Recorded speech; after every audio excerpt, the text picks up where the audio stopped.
জানলে অবাক হবেন, এখনো খোঁজা হয় যেসব গুপ্তধন, খুঁজে পাওয়া মানে হঠাৎ অনেক ধন সম্পদের মালিক বনে যাওয়া।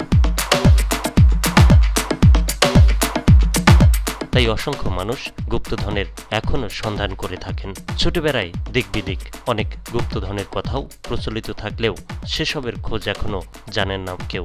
পৃথিবীর এমন বিখ্যাত কয়েকটি গুপ্তধন সম্পর্কে লিখেছেন পরাগ মাঝি। কেউ কেউ বলে থাকেন রেইনলোডস গ্যাংয়ের সদস্যরা ছিলেন আমেরিকার কনফেডারেট যোদ্ধা। 1861 সালে দাস নির্ভর 12টি অঙ্গরাজ্য ও মার্কিন কেন্দ্রীয় সরকারের মধ্যেই গৃহযুদ্ধ অনুষ্ঠিত হয়। আবার কেউ কেউ মনে করেন গ্যাংটি ছিল কিছু নিষ্ঠুর মানুষের সংগঠন, যারা তাড়াতাড়ি বড়লোক হওয়ার স্বপ্ন দেখেছিল। জানা যায় কুখ্যাত রেইনলোডস গ্যাংয়ের সদস্যরা 1864 সালে কলোরাডো রাজ্যে বেশ কয়েকটি ট্রেন ডাকাতির সঙ্গে জড়িত ছিল।